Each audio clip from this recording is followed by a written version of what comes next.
អស់លទ្ធភាពហើយមិនដោយទៅតាមដំណើរគ្រុំចាងនឹងមិនប្រសើរមានតែដើរភ្លើរៀងខ្លួនចូលតើបងគួរធ្វើយ៉ាងម៉េចទី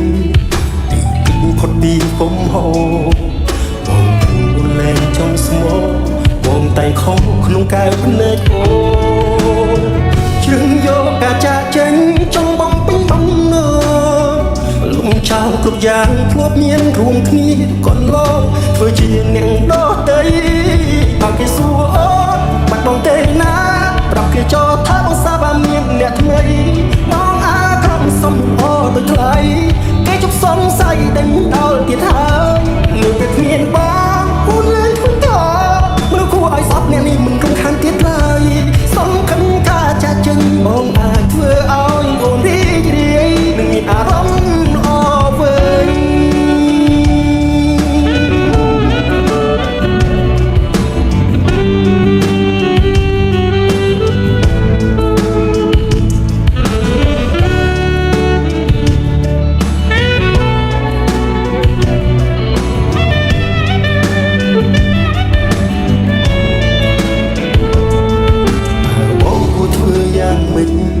ទើបអាចបញ្ចេញផុតពីកំហុសបង